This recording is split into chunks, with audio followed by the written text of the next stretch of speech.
आदाब, नमस्कार, अस्सलाम वालेकुम नाज़रीन। पल पल न्यूज के न्यूज रूम से मैं हूं आपके साथ नदीम अकरम।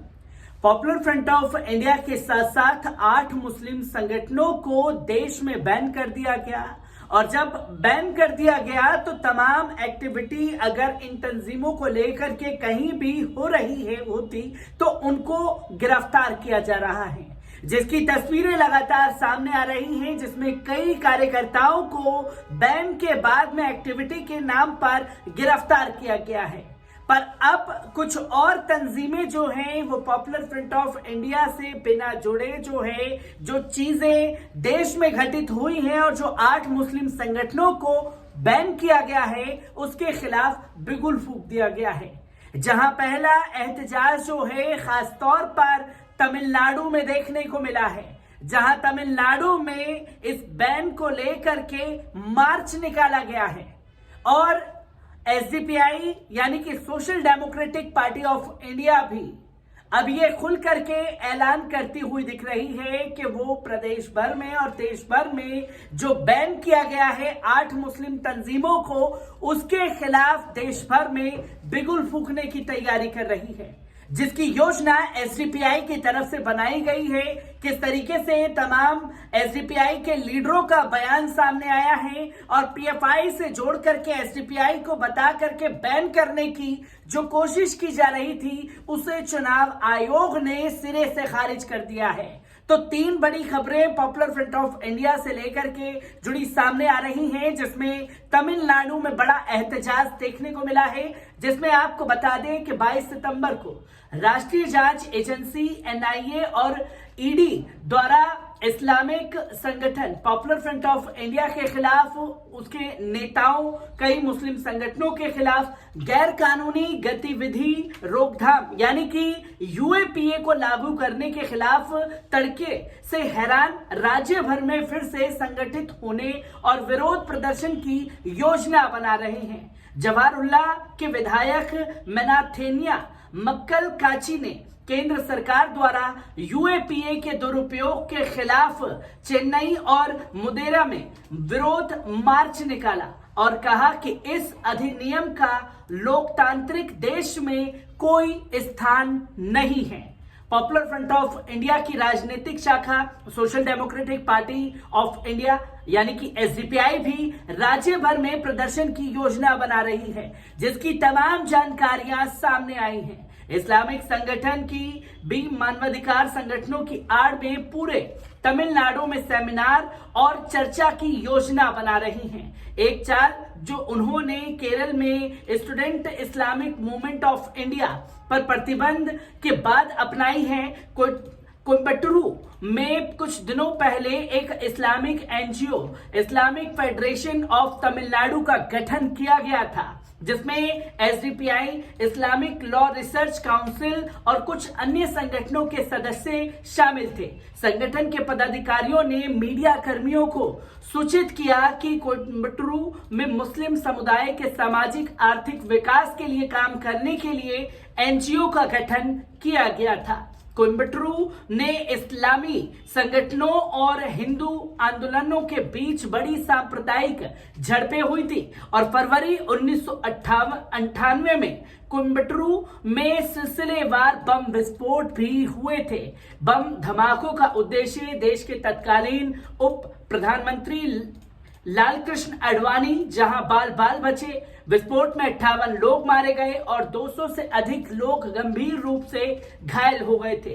केंद्रीय एजेंसियों के सूत्रों में आईएनएस को बताया इस तरह के संगठन आने वाले दिनों में तमिलनाडु के कई हिस्सों में फूटेंगे और मीडिया सेमिनार, मानवाधिकारों के उल्लंघन और अन्य गतिविधियों पर चर्चा करेंगे, जो सिमी पहले आयोजित करता था। मणिथानिया मक्कल काची सीपीआई, सीपीआईएम और वीसीके आयोजित विरोध मार्च में इसे सम्मान की झलक देते हुए भाग लिया।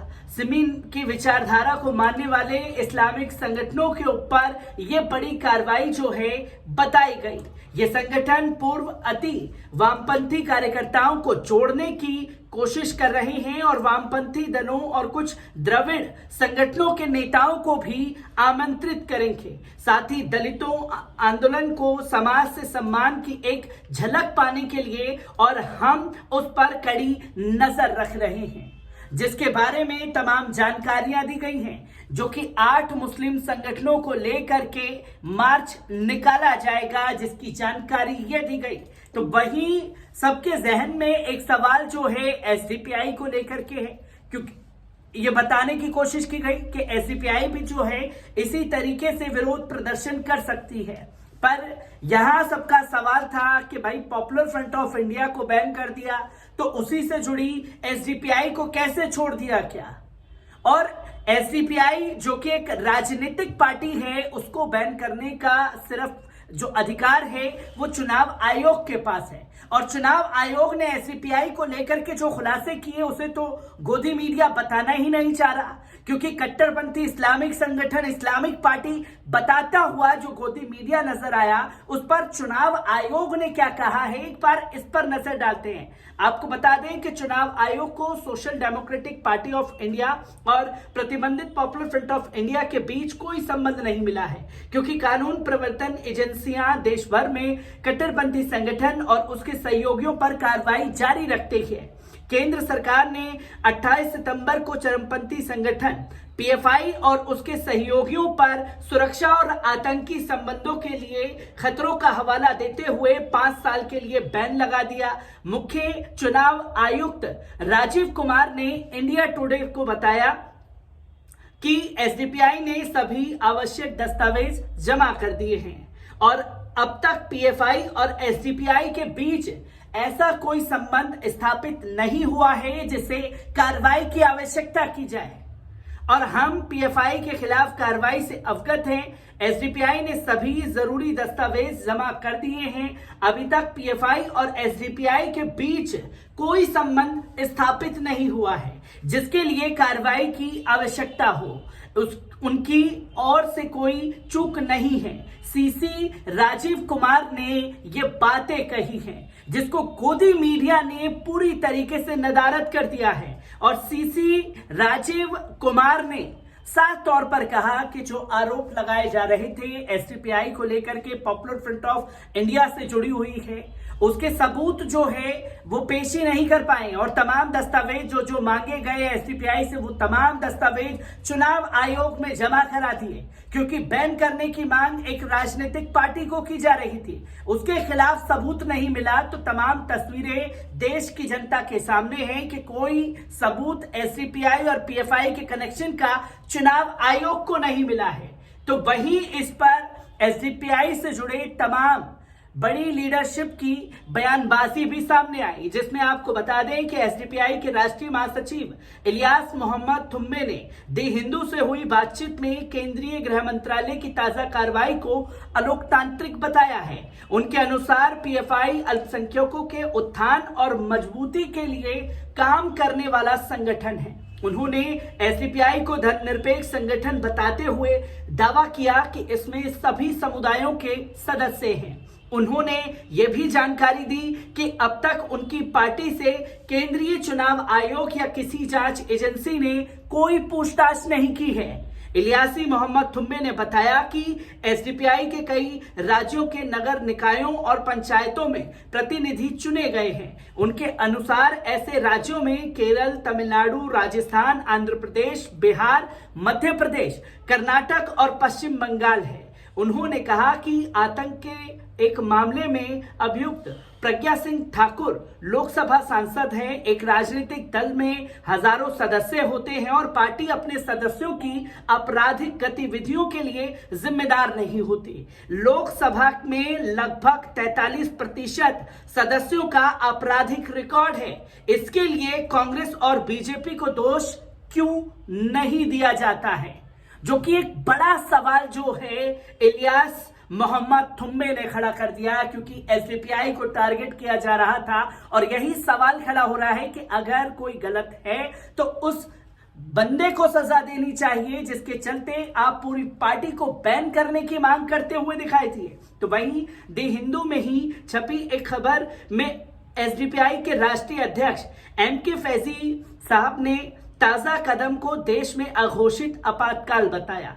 फैजी ने कहा कि उनकी पार्टी पर प्रतिबंध नहीं लगा है, लिहाजा अभी के अघोषित आपातकाल से लोगों को जागरूक करने के लिए व्यापक मुहिम छेड़ी जाएगी। उन्होंने कहा कि देश के मौजूदा हालात बहुत डरावने हैं और संविधान के दायरे में रहते हुए अभिव्यक्ति या काम करने की आजादी संभव नहीं रह गई है। फैजी ने बताया है कि उनकी पार्टी देश में अपनी संस्था का विस्तार करना जारी रखेगी। हालांकि उन्होंने पार्टी के सभी कार्यकर्ताओं और गैर मुस्लिम कार्यकर्ताओं की संख्या बताने से साफ तौर पर इनकार कर दिया, जिसकी तस्वीरें लोगों के सामने आई और चुनाव आयोग ने एसडीपीआई को लेकर के क्या कहा उसकी भी तस्वीरें तमाम देश की जनता के सामने हैं। SDPI popular front of India को लेकर के किस तरीके की कार्रवाई की जा रही है, तमाम तस्वीरों को आपसे रूबरू कराता रहूंगा। दीजिए इजाजत, शुक्रिया।